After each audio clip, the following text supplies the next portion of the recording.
Hello and welcome to the Reading Entertainment Podcast, episode 435 for January 21st, 2024. My name is Nathan Reeton Spruth, and joining me this week we have Connor, the Cyberpunk Monk Besh. I'm here, definitely not against my will. You don't need to send help. Good. That's what I told you to say. And Roa is not here today because he is at his mom's birthday. People celebrate that stuff now? I don't know. It's weird. Connor, where can we find you? And Aroa. You can find me. You could find Aroa. You could find you at aroa.website. I know that sounds silly, but if you punch it into your URL, you'll get there. One of those links I want to draw your attention to, two of them actually. First one is Clinton's Core Classics, a Rise of the Rune Lords First Edition actual play podcast. It's all done, but I worked real hard on it, and you could find it anywhere that fine podcasts are found. The other one is Bug City Blues. That is a Shadowrun 6th World Edition actual play podcast. If you like Shadowrun and heists and intrigue, and honestly, I work really hard on it. I'm really proud of it. You should check it out. We haven't played in like a month. We're going to play tonight, and no one's going to have forgotten how to play. We're not going to have to spend like an hour reminding people how to roll dice. It's going to be great. Okay. Yeah, it'll be great. It'll be fun. And of course, you can find me, Nathan Reeton Spruth, everywhere at Reeton, but mainly you're going to find me on Twitch, twitch.tv/Reeton. 6 p.m. Pacific time to 9 p.m. Pacific time, Monday through Friday. And, I take days off. Like, sometimes I'll take a day or two off, but I'm pretty consistent with my schedule. Anyway, hey, what games have you played? I have not played week? that many games. I do want to mention the ones that I have taken the time with, though. First off, just as an update, I unsubscribed from World of Warcraft. Whoa! Bad game. I knew it was a bad game going in, and I was able to verify those suspicions. All things considered, if I'm only down $15, that's acceptable. Yeah, at least you didn't spend what, $175 for the whole year or something like that. Or like $3,000, or how much did AirFox spend? You're probably gonna bring $600. At least I didn't spend like $600 on a game that I played a couple times and was like, wow, not for me. I shot my friend. We love you, AirFox, for not making funny. I swear. I am. The other game I've mentioned that I've been playing a whole bunch actually is Ghost Recon Breakpoint. Mm-hmm. If Metal Gear Solid 5 is a war profiteering simulator, this is war profiteering simulator, but also immense power fantasy. You're not a one-man army. You're an army. You're an army man army. And okay. Boy, is it fun sending in your elite squad of. Okay, let me just take a detour here. I'm loving this game probably explicitly because one of the DLCs is just, hey, do you like Splinter Cell? We put Splinter Cell in it. Go play Splinter Cell. That's the only way that you can play Splinter Cell right now because they haven't released a game in like 11 years. That is so unfortunately true. Yeah, 12 years, I think. And I'm having a blast with I keep on waiting for it to get boring, and it just isn't happening yet. Like it is sufficiently entertaining to go do Splinter Cell stuff over and over. That's good. I bought that game for $12. Yeah, it was super dirt cheap. That's the only reason I own it too. I feel like I've definitely gotten my money's worth already, and I'm definitely not done with it. That's good. So probably tune in later when I have more to say. I do want to mention the story in this game is awful. It's amongst the worst, laughably bad. But the moments in between that are fantastic. So yeah, it was $11 when you bought it on Steam, and by the time you had told me about it, and by the time I looked at it, it was back up to $60, and I was like, I'm not spending $60 on this game. But on the Ubisoft store, it was $12. So you owe me $1, I think. I think that's how it works. Whenever we meet up in person, I'll definitely tag you back that single $1. You're like, I'll buy you half a hot dog. That's what I'll do. Besides that, I haven't really been playing too much video. I've been doing a lot of adulting. I know I've been talking to you about this lately. I'm trying to find a new place to live right now. Mm-hmm. And I just don't know how people are supposed to do that. Like, have you tried a crack den? No, I have not. I guess I should broaden my horizons. Yeah. Like when I was looking for a place, everything is super expensive, and at the time, it's more expensive now. But at the time, it was still everything was kind of out of my range, and That being said, I qualified for a loan of $275,000, and I still couldn't find a place within my range. That's how Crazy. like things would be listed at like $200,000, and people were dropping $100,000 down payment on the house to secure a $300,000 loan. So like I was sorry, go on. houses were really expensive, and there was one house that was $165,000, and I messaged my realtor lady and I was like, "What is wrong with this house?"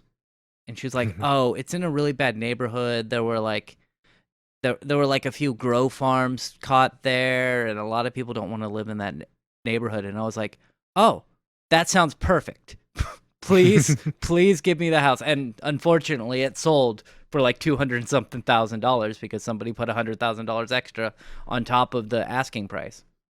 So They're like, we can't lose this site. It's the best grow spot we had. yeah, so unfortunately, I know your position that you're in, but hopefully you'll be able to find something. Are you looking to rent or buy? I mean, honestly, whatever's available. I was looking at like studios, just imagining something that'd be like cheap and accessible. It's almost $2,000 a month. Uh huh. Uh What huh. the fuck? Well, No, that's before amenities. you're also in a metropolitan area, but That's not where these studios were located. oh, that's not good. How far No. away are you looking from your job? I want to be like a 45-minute drive away from my job. I don't think that's unrealistic to ask. Yeah. Yeah, it hopefully you'll find something, but I'm assuming you don't want roommates. I will tolerate the right roommates. Yeah. Um, it's not like I'm antisocial. I mean, maybe I guess, but like, when people try to impose or like be bullies, ooh, I got real problems with that. And Yeah. sometimes that could happen when people are comfortable in their own homes. I when I lived with my last roommate, we had a really good setup. I paid a pretty decent wage or a pretty decent rent, and he's like, "I'll cook the food, but you have to do the dishes." And I was like, "Okay, I'll do that."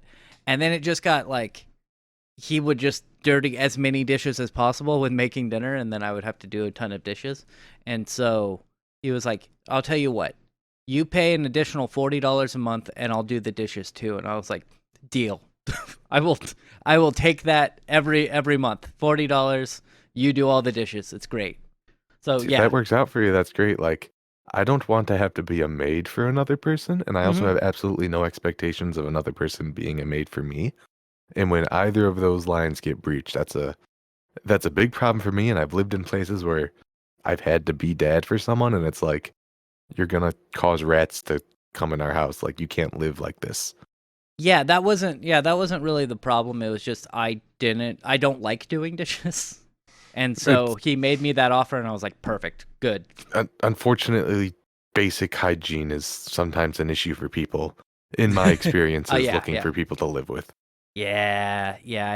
I've lived with some people like that who, I'm not the cleanest person, but I've been like, "Man, you need to step it up, Durga. You need to just let's make this cleaner." Anyway, Yeah, I we got hope you're able to. distracted. I We didn't did. play a lot of video games, and the real world sucks. Yep. And tune into Bug City Blues, a Shadowrun 6 World Edition actual play podcast. Yeah, I That's hope all. I hope you're able to find something. I played Star Citizen on Monday by myself, and I had a lot more fun because I was doing stuff. Um, there were some glitches, like there was a mission that I did where you go and you pick up a box and you deliver it wherever. Um, Unfortunately, that didn't work. The mission broke and the box never spawned.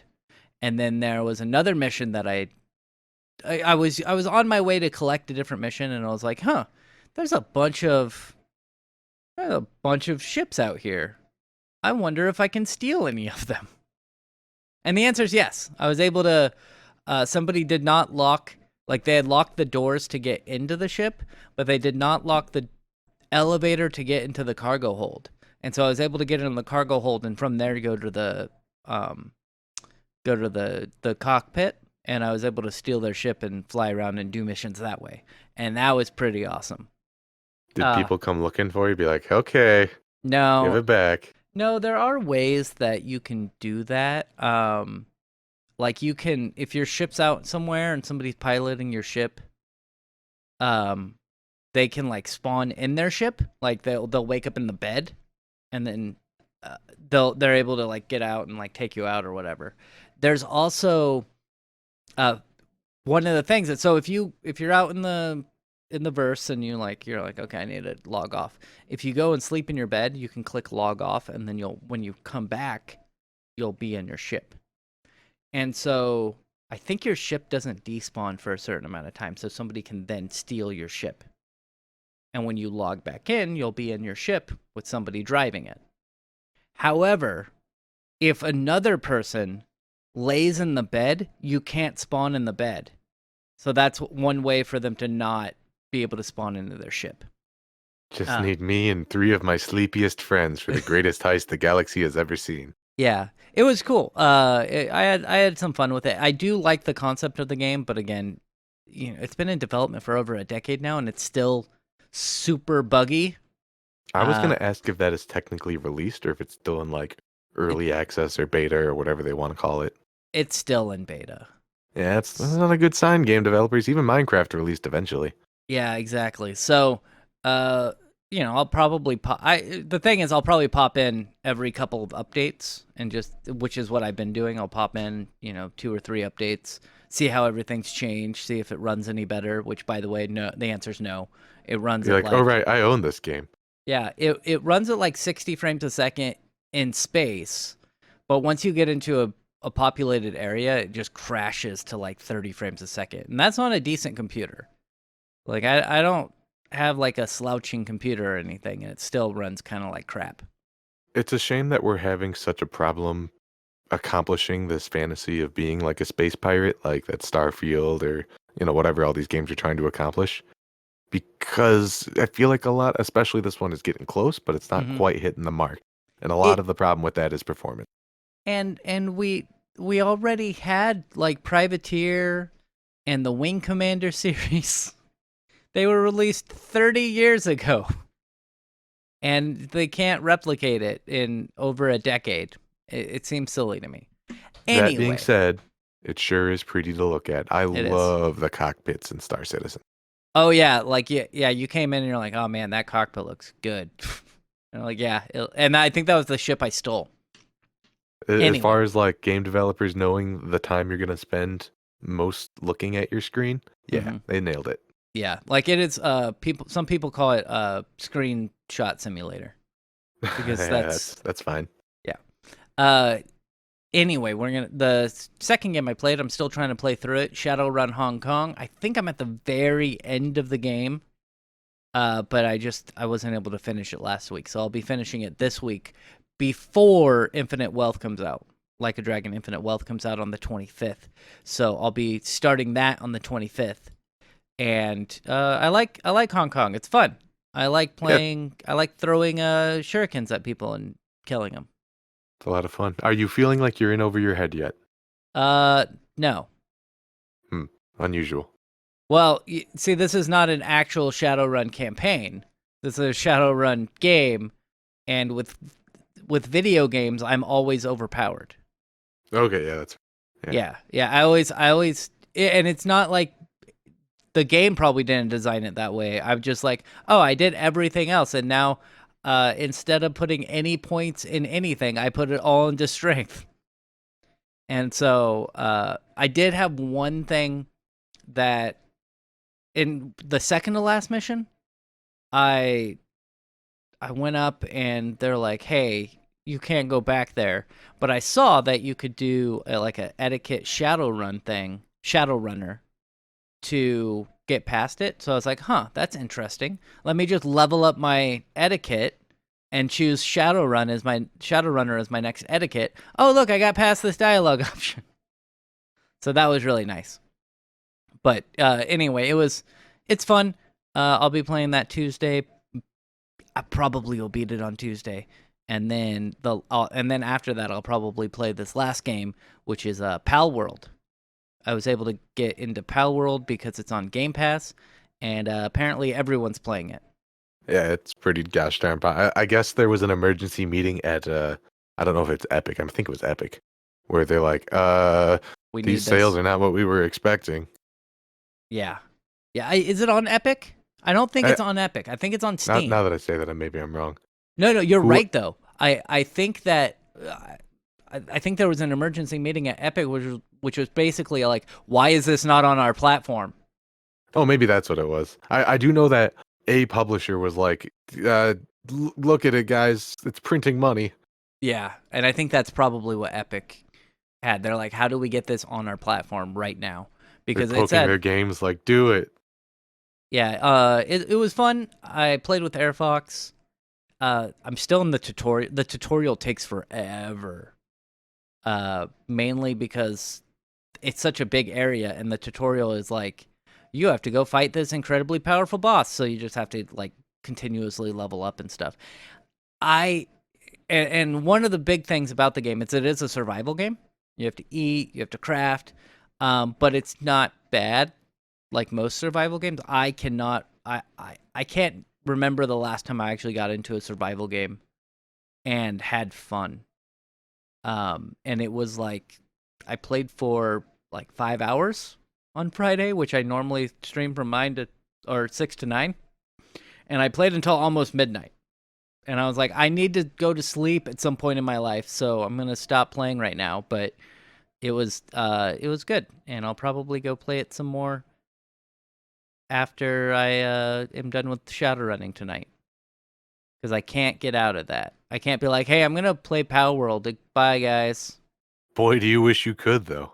Oh no, it'll be fun. We haven't played Shadowrun in a month or so. I assume we're making new characters because We'll see how things go. we all forgot what we were doing.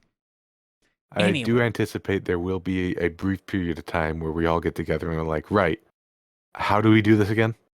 Yeah, like that's one thing with any tabletop game. There's even after we played for a couple of years on stuff, there's always people that are like, oh, and then I do this, and we're like, no, you can't do that.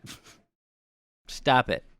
And also one thing with Shadowrun and with Pathfinder, whatever we played, is sometimes people take a long time to like decide what they're doing, and I'm like, just figure it out. Figure out what you're doing, because I get impatient. Mhm. Anyway. Just drive the car through the wall. What's your problem? Yeah, it works 100% of the time. So it has not caused any problems other than like a minor injury. It's fine. We're gonna move All on. fun and games until someone else drives a car through your wall. No, that wouldn't be fun. I don't have any dodge. We're gonna move on. We're gonna talk about some news stories. The first one is our favorite company, Starlink. You like Starlink, right? I hate that they're doing good, basically purely because of hubris. I hate their owner. I hate him. I hate him so much. I hate him so much too. But I would love to have because I have gig internet right now. But it's 1 gig down and 20 up, and it's awful. Hate the upload speed. It's not awful. It's just, it could be better. It's not as good as I want. And Starlink is offering a gig by gig internet for businesses, which sounds awesome. Except for it's $75,000 a month. Ooh, and actually it gets worse too. Yeah, that's not even the worst part of it. Now, when I worked at Sony, we had like 10 gig. It was like 10 by 10.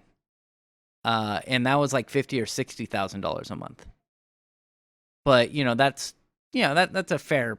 I mean, it's not a fair price, but it's Sony's paying for it. Like that's a lot of money that they're paying for. But I'll also say it's probably not coming from space. That's true. It is also not coming from space. It was going through a fiber line. Now, SpaceX. This is from PC Mag again. Again, that's $75,000 per month.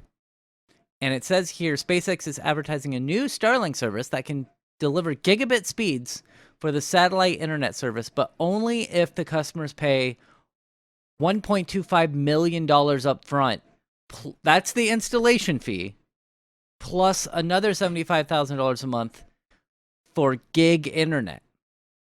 And to make things worse, they only show up between 9 and 11 on Mondays and Wednesdays. Ah, So, like, man. if you're not there for the installation date, what are you going to do? I know, right? The company has updated Starlink site to promote the new Community Gateways option. The option isn't a new service tier for consumers, but rather a business program meant to appeal to internet service providers trying to find ways to bring high-speed broadband to remote areas. And I get that it's for remote areas, but they're still using the same satellites. So is this for? I'm just curious who this is for. Yeah, I kind of had the same question. If you're in a super remote area, are you gonna have $1.25 million to spend on this, even if you're a business? If you're like a research oil rig or something like that, maybe. If Maybe. you're like a military industrial grouping, but you're not going to be sold Neuralink if you have a military backing. I think that was one of the things he was freaking out about. Now they are saying here that they are going to offer up to 10 gigabits per second.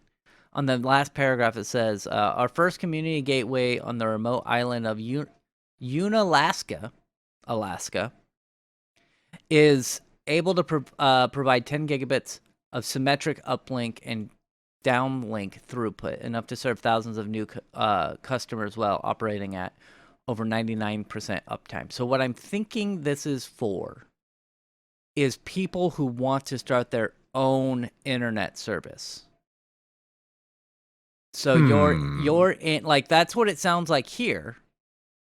For this community gateway program in Unalaska, is they get the internet from Starlink, and then they run the lines and do everything to get the consumers there to have internet.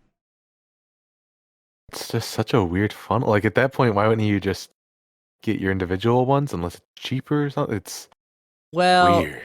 Yeah, and with it being 10 gigs, you might be able to get better internet to the consumers than what Starlink provides. Maybe. Yeah, I could see that. But, like, yes, you're going to have to build the infrastructure around that. But if you're already at that point, you should probably just build the infrastructure for that sort of thing. Like, I feel like, what if but what if the infrastructure is already there? What if you already have the lines for like cable internet to go out to these consumers, but your option to get the internet, because a lot of smaller rural internet providers will run off like Verizon lines, and let's say hypothetically Comcast is in the area, but they only offer to the business half a gig or 5 gigabits per second. And so you now do this Starlink deal, you double that throughput. That might be what this is aimed for, because Comcast isn't going to go up there and update all those lines for millions of dollars. You pay $1 million, and suddenly you're able to give your consumers a better experience. That's the only thing I can think. I want to see the circles on the map where that case applies. It'll be. I want them to point with their finger at the examples where this exists. Yeah, I that's the only thing I could really think of that this could be used for, other than something like a Sony or a Microsoft, where you have a studio that you have 200, 300 developers or people working there that all need a decent high-speed internet connection, and you're okay with paying $75,000 a month for this service. But Sony and Microsoft and all them aren't going to net the money to get themselves a nice data center? That don't add up.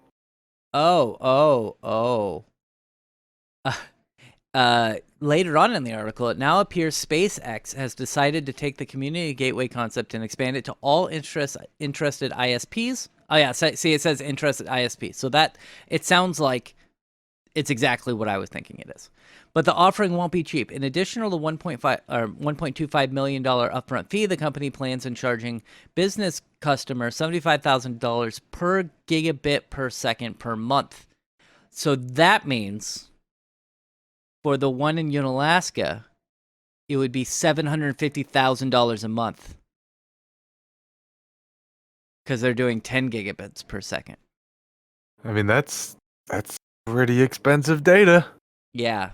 Yeah. You're putting $1 to that bit. That adds up fast. So that is, yeah, it sounds like it is exactly what I was thinking it is. It is people who want to start their own ISPs, or they have ISPs already that are there that want to increase their throughput. I won't be doing this. Shockingly enough, I do not have $1.25 million to drop on internet service. But good for them, I guess. I don't know. I know Amazon, like, it sucks because I like the idea of, having internet in rural areas, more remote areas, and people having more access to the internet, because every day we are getting more and more reliant. Companies are getting more and more reliant on having internet service. I mean, when was the last time, or ever, you're quite a bit younger than me, have you ever, filled out a physical application and dropped it off at a business? Oh, totally, yeah. Like when I was a teenager? Yeah. Tons. But And a lot of times they'd say, "What are you doing? Apply online, you nerd." yeah, exactly. And within the last 10 years, have you ever done that? Or is it always just, I'm going to apply online? No, in the last decade, it's exclusively been online. I haven't filled out, well, I mean, except for the signing of the papers. That's different. Yeah. Well, yeah, like W-2s and stuff you got to do in person a lot of the time. But Yeah. so businesses and people are being more reliant on the internet. And so having it in smaller areas is great, but it sucks that it's people I don't like that are doing it. Like Amazon is getting in on this. And you have Elon Musk doing Starlink and all that with was it SpaceX does it? So it's people that I don't like, and I'm like, I want to support you guys, but I also don't want to support you guys. Stop You doing specifically. cool projects. You specifically stop doing cool projects. Exactly. But yeah, so if you're interested in Starlink, don't buy that one. It's a damn shame too, because I had $75,000 sitting around. Just I was trying to find out what to spend it on. Yeah, but you don't have that upfront fee of $1.25 million, unfortunately. Not yet, but I'm working on it. The only thing I could think of that I would use Starlink for is if I lived, or if I had an RV and was doing road tripping all the time, because they do have their RV plan.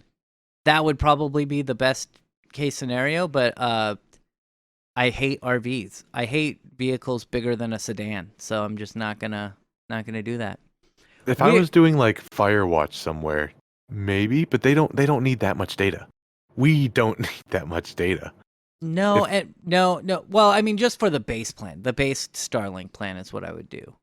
Right, yeah, definitely. But I'm talking about the 10 gigs. It's fuck, man. You could, I get the price and I get the widespread application, but for consumer level, you really got to try to be reaching those levels, or you got to be Nathan and just start downloading everything at the same time. Yeah, everything. Just download everything. I say I struggle to get this. Nathan's like, I could do it. I mean, I can make it work. I would like the basically, I think 1 gig by 1 gig. Symmetrical gig would be nice, yeah. Yeah. Especially if it's satellite, reliable wherever. It'd be nice. It'd be nice. They don't, for the base Starlink plan, you get 100 down and 10 up, 10 to 20 up, which is fine if you're in an RV watching YouTube or Netflix or whatever, right? I need to send Excel sheets a couple times a week. It's fine for that. Yeah. It's just paying $75,000 it's not something we could do, but a business I could see doing that. One of the places I worked, they were a giant manufacturing company. The power bill every month was $70,000, just because of how many machines they had running continuously. You know what you call that? You call that the cost of business. And then They went up to us. Well, and there were quite a few monitors there and computers and stuff. And they're like, hey, we need you to find a way to cut down costs of running the computers. And I'm like, all of the computers combined don't take up as much power as one of those machines for one day, right? Like, okay, fine. And so what they did was my boss and I were like, okay, well, I guess turn the monitors off, like turn the screen off after a certain amount of time. That'll save 17 cents a day or something like that, whatever. And so we had changed it to after 7 minutes, the screens would shut down, and then you'd wiggle the mouse and you have to log back in. Why 7 minutes? It doesn't matter, but why 7? I don't know. And so then we got a call. Or I think what we did was we did 5 minutes at first, and then people were complaining, so we moved it to 7. But somebody called and they're like, hey, my computer, what I'll do is I'll turn around and I'll talk to somebody for a minute, and then my computer, like the screens turn off. And they were complaining about it. I was like, oh, it was 5 minutes. And he's like, no, it wasn't 5 minutes. I was like, yeah, it was. You turned around, you lost track of time, and then you spent 5 minutes talking, and your screen went black. That's what happened. Oh, users. Anyway, we're going to move on to our next story, and this is actually one that Aroa brought up, but Aroa's not here, and so we have to talk about it. This one we can't blame on users. Can't blame on users. We blame it on the vendors and the standard of UEFI. So if you don't know what UEFI is and you don't know what BIOS is, then I can't really help you. But when you start up your computer, you're not listening to the right podcast if you don't know what those are. So when you start up your computer, it says, hey, press F2 to enter BIOS or F2 to enter UEFI. It's base level operating system for your motherboard, basically. And UEFI is the newer version of that. It has more features and looks prettier. It also What did they call Legacy before it was Legacy? I'll be honest, I only know it as Legacy. Legacy and UEFI. BIOS. They just called it like BIOS boot, and now it's Legacy boot? Okay, that makes sense. Yeah, that's basically it. I had to ask in case someone else in the audience didn't know, but it was for me. Yeah, they probably just called it... I mean, yeah, it was just booting. You just like I remember booting to BIOS before UEFI, but we didn't call it anything. Just BIOS. Yeah, we didn't call it anything, and I think in Legacy boot just allows you to boot in different. Anyway, whatever. So there's some vulnerabilities with UEFI, and it's causing a huge cluster. This is from Ars Technica, and the headline is "New UEFI vulnerabilities send firmware devs industry-wide scrambling." I think there should be a hyphen there. Anyway. Probably. If you don't know about it, your network security experts definitely do. Yeah. 5 vendors and many a customer are affected. The 9 vulnerabilities that compromise, it's called Pixie Fail, yeah. Reside in Tiano Core EDK2. An open source implementation of the UEFI specification. The implementation is incorporated into offerings from ARM Ltd, Inside, AMI, Phoenix Technology, and Microsoft. Just so you know, those are the big ones. Yeah, those aren't insignificant names. ARM, it's a big one. Inside is a big one. AMI is a big one. Phoenix Technologies. Thankfully, thankfully American Megatrends isn't included in this because they are like the #1 UEFI/BIOS creator. This can be exploited in what's known as the PXE, or what we call as Pixie boot, or pre-boot execution environment when it's configured to use IPv6. Which, shockingly enough, a lot of things still don't use IPv6. Nope, we've always used IPv. I've never worked in an environment that was big enough, like in one campus alone, that warranted it. Yeah, normally what we do is, we have IPv4, and then every site just has a different domain. So it's like 10.10.3, 10.10.4, and you can still reach them.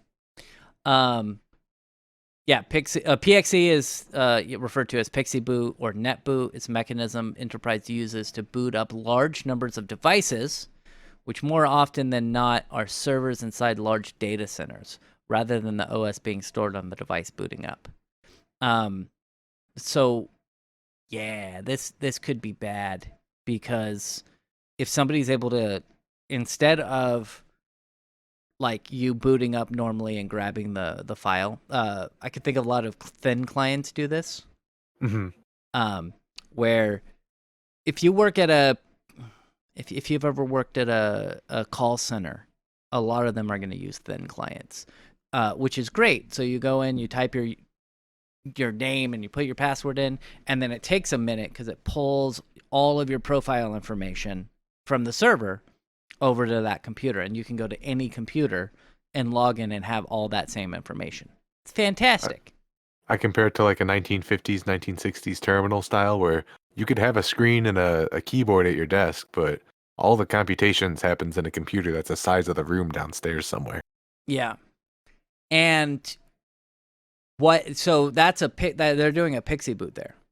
And what will happen with this vulnerability is, theoretically, during that process where it's doing the PXE boot, the hacker can put their own code in and take over the whatever system.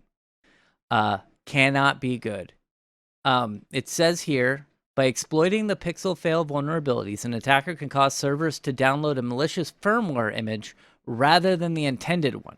The malicious image in this scenario will establish a permanent beachhead on the device that's installed prior to the loading of the operating system, and any security software that would normally flag infections. The vulnerability. So, fun fact, you know in the hit Shadowrun podcast Bug City Blues, when you probe a network? Uh-huh. That's what you're doing. Oh, nice. I do that all the time. The vulnerabilities of proof of concept code demonstrating the presence of the vulnerabilities were developed by researchers from security firm QuartzLab, which is run by Quark from Deep Space Nine. So I'm happy he found a new job. I don't think that's true. I think that's a lie. Which published the findings Tuesday. That would be hilarious if they used him as the mascot for that company. What was it? Armin Shimerman? Armin Shimerman, yeah. Armin Big fan Shimerman. of him, actually. Yeah. I don't think that's his modus operandi, though. Probably not. So for PXE fail to be exploited, PXE boot must be turned on.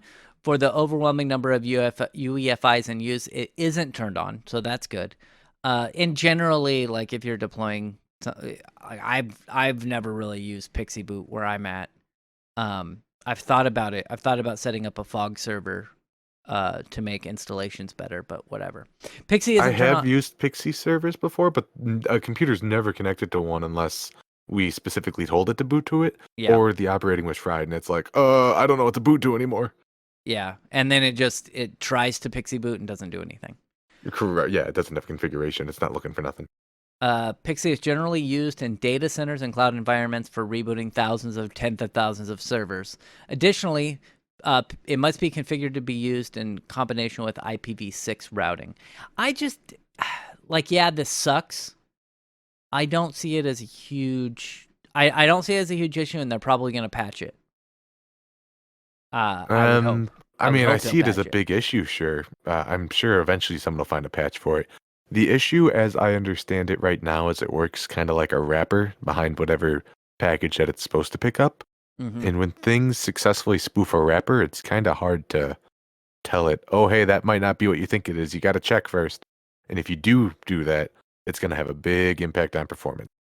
Yeah, it says at the very last paragraph says, out of an abundance of caution and in keeping with security in-depth principles, all end users should patch the vulnerabilities. So basically patch your devices and let's hope they take care of it. That's the basic thing. People who make a lot more money than we do are very invested in making sure this isn't a problem. I'm sure they'll get it figured out. Yeah, it's just another thing that we live in an ever-increasing society with network-connected devices, and things like this are just bound to pop up. And, of course, I bet Aroa has a lot more to say about this, but he's not here. So, yeah, that's all we have for that one, and we're going to move on. Did you watch any of the Xbox Showcase? I'll be honest, I did not, no. They did an Xbox showcase, and thankfully they didn't do. It wasn't like a 3-hour thing where they announced like 20 games that we have to like talk about. Mhm. But they did talk about they announced 5 games, which is a lot more reasonable for us to actually go through. The first game they talked about was they're coming out with an Indiana Jones game Surprise. with Harrelson Ford. Like they got his likeness in the game and everything. Yes, Harrelson Ford. Harrelson Ford? Harrison Ford. Harrison Ford. That's the name. Obi-Wan, right? That's the guy.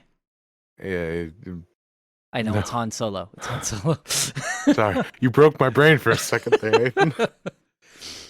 So he's in the game. Well, not physically, but they have a younger looking version of him, which looks better than the young version in the actual Indiana Jones movie. And you get to use your whip to whip guys around and punch them in the face. And you know what? I'm cool with any game that allows you to punch Nazis.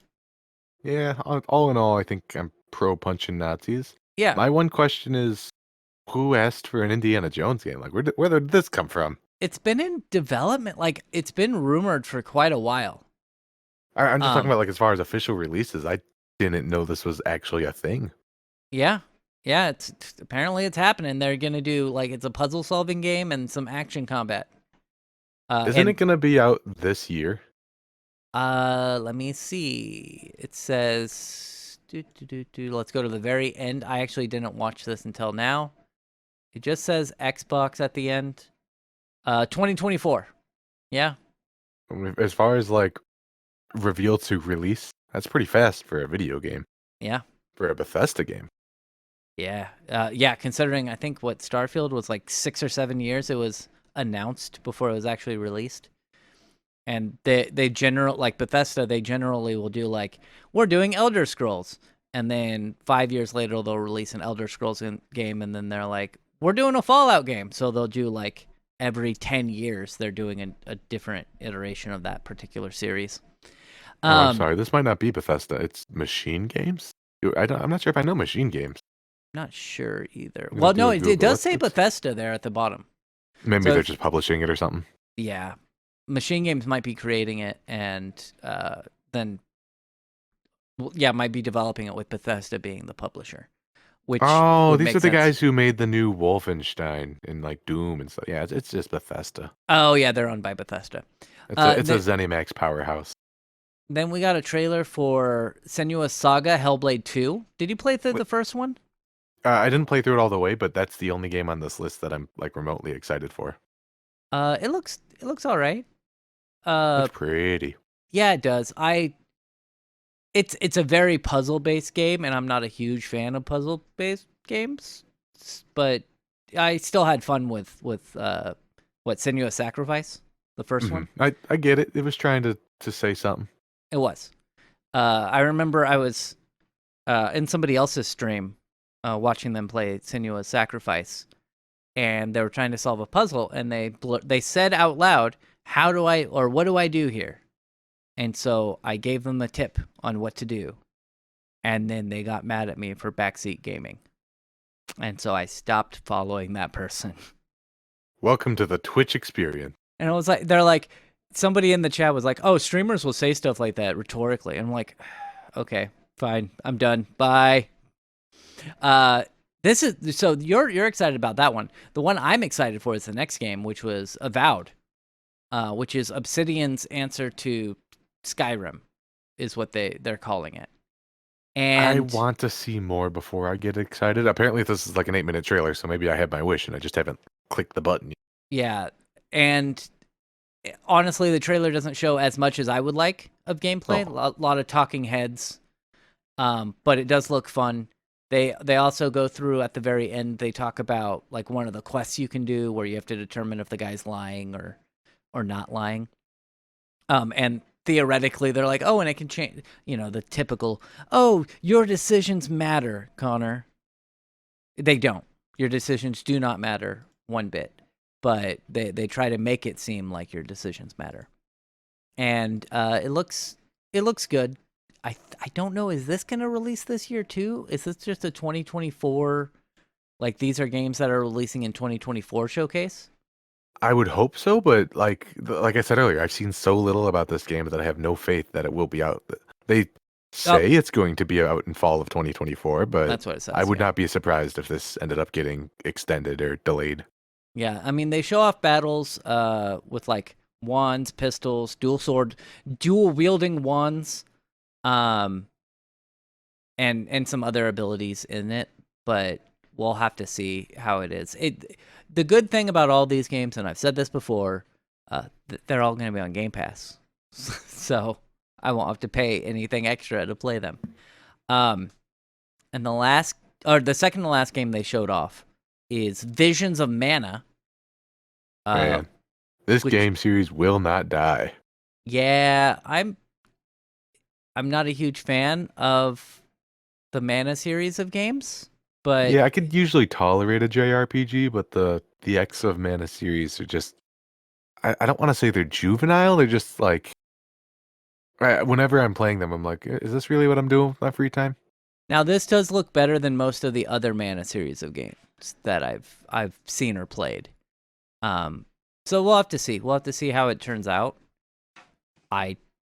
It's gonna be on Xbox, PC, and PlayStation when it launches this summer, which is cool. I'm happy they're releasing games on the PlayStation, but I don't think this is developed by a Microsoft studio, right?